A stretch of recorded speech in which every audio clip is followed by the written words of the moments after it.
meeting to order.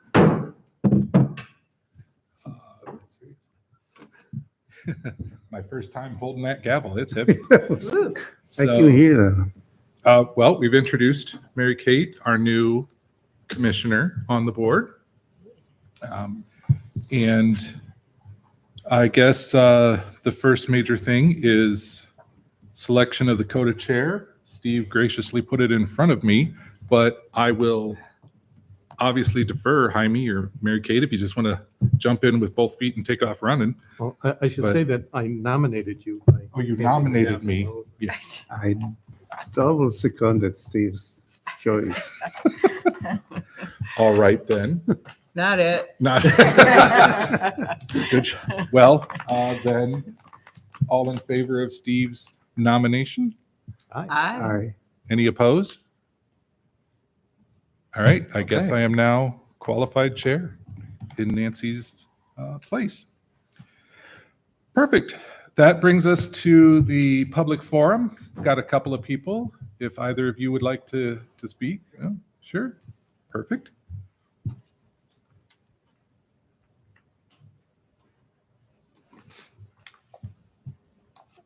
I'm Bill Dilla with Ames Town and Gown, and I would like to announce two upcoming back-to-back events.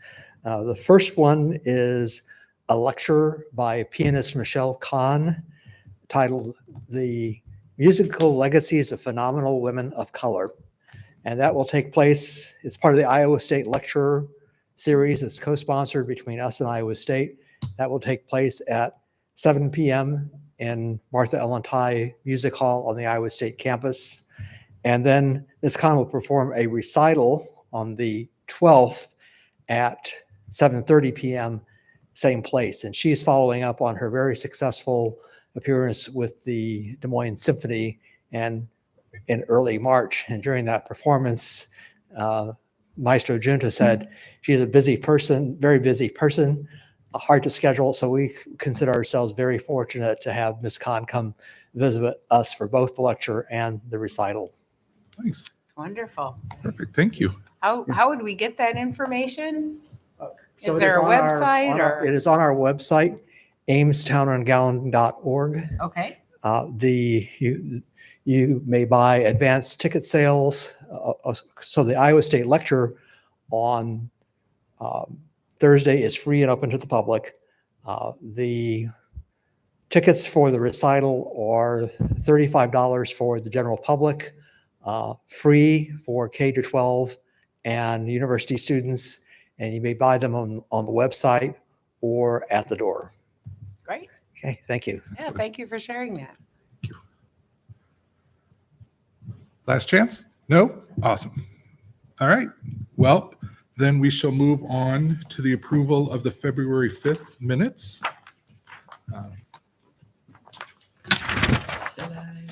I don't know if you got one or not, but I got this. Oh, I have an extra here. Oh, okay, great. Sorry. perfect. There you go. Thank you. So does anyone see anything incorrect? I know I wasn't here, but it seemed like it matched the video.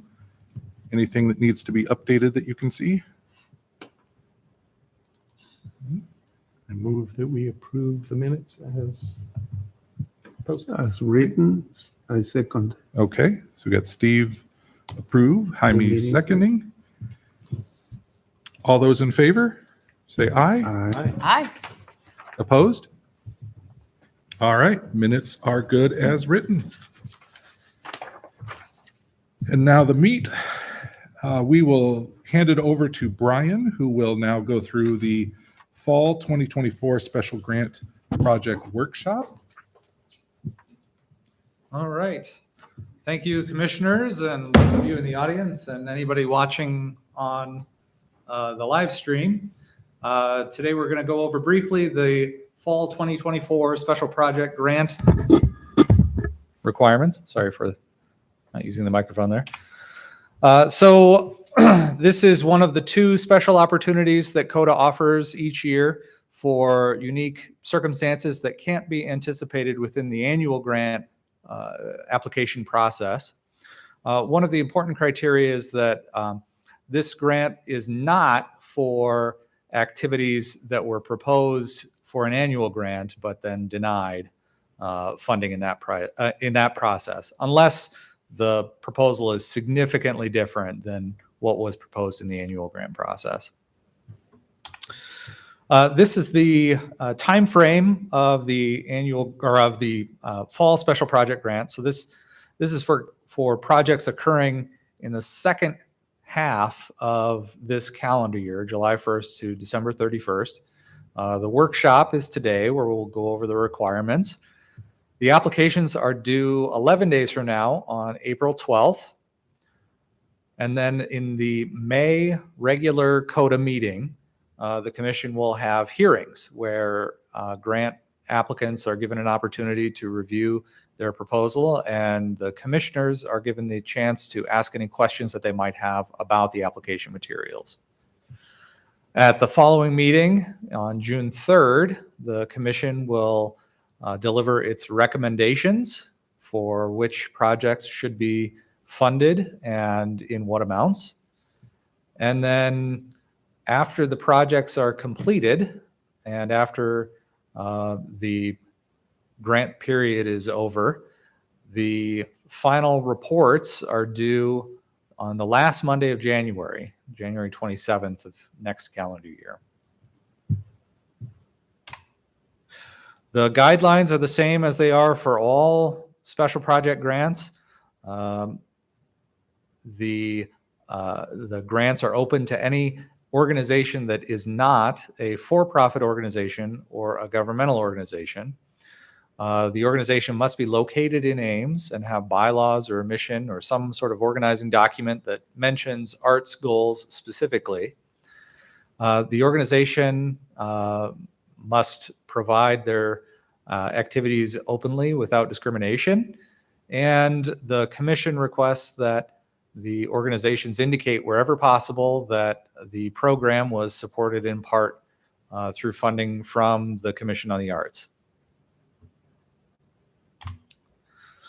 The applications need to demonstrate that there is a need for the financial support and that the applicants have attempted to earn income where possible through things such as ticket sales or fundraising opportunities or the like. Ideally, the efforts to obtain funds elsewhere are at least 25% of the program budget for the application. The organizers need to demonstrate that they're fiscally responsible and have successfully completed similar types of grants or have some expertise in managing funds. And ultimately, the application needs to explain who is going to be served by the programming and how. And there are a variety of questions on the application that will get at those specific points. This is a list of specific items that are not eligible for funding. In general, the funding is to assist in the providing of a service or a program to people in the community. So specific activities that are beneficial for the organization internally, like those listed here, are not eligible for funding.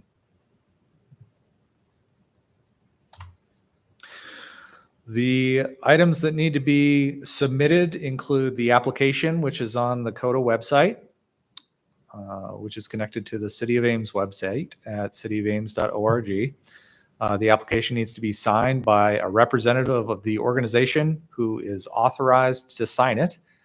And then we prefer that supporting materials not be included, but if it is absolutely necessary to fully explain the proposal, an organization may submit something that's not on the CODA form. It's recommended that applicants attend this presentation, but attendance at the next CODA meeting for the hearing is required. And we do have a sign-up sheet over near the door. So anybody who's present today who is anticipating an application being submitted, they can sign up for their hearing time right now. Anyone else who's watching this after the meeting takes place online, they can contact the city clerk's office or the city manager's office and indicate that they would like to sign up for a time, and we can arrange that. The applications, the final reports, and all other grant-related documents can be submitted to the city manager's office at the address that's listed on the webpage or in person, or they can email it to coda@cityofames.org. And this is my contact information. If anyone has questions about the application materials or eligibility or things of that nature, they're more than welcome to give me a call or send me an email. That's it. That is the Fall Special Project Grant presentation. One other note, so CODA's anticipated budget is $7,915 for fall and spring special project grants. So we will do this process again for grants for programs that occur between January 2025 and June 30th, 2025. So CODA will need to decide how much of that 7915 in funding it would like to hold in reserve for the spring. Because that 7,915 is for the entire fiscal year. So we'll have to see how many applications and what dollar amounts are submitted. Do any commissioners have any questions, or anybody from the audience? How do you obtain these funds? So this money comes from local option sales tax. So a portion of local option sales tax collected in Ames goes to property tax relief and offsets the amount of money that needs to be collected in property taxes. Another portion of the local option sales tax goes to the arts, community betterment, and human services. And so CODA receives an allocation from the city council of arts funding, which goes towards annual grants to agencies. And that process takes place in the late fall and in the winter. So between or September to January or so, and that gets wrapped up in February. And then CODA generally sets aside a small portion of that total pot of money. In this case, for next year, $7,915, and that money is used for these spring and fall special project grants. Yes. Sorry, can you clarify the top grant award amount per project? I think we're the top, the cap, the maximum. Award, yes. Yeah, the maximum grant award this year is $1,000. I believe so, yes. Yeah. Yeah, $1,000. There were a couple of years where there was more money and CODA wanted to do larger amounts, but this year it's $1,000 per award. Any other questions? Okay, well, that's all I have. All right. Thank you, Brian. All right. Well, we'll see what we got. Hopefully gives us, about 8 special projects throughout the year, give or take. Perfect. Anything else anyone would like to bring up before we near the end? All right. Well, once again, welcome, Mary Kate. Thank you. It's fun. We'll enjoy it. So upcoming important dates, our next meeting will be May 6th.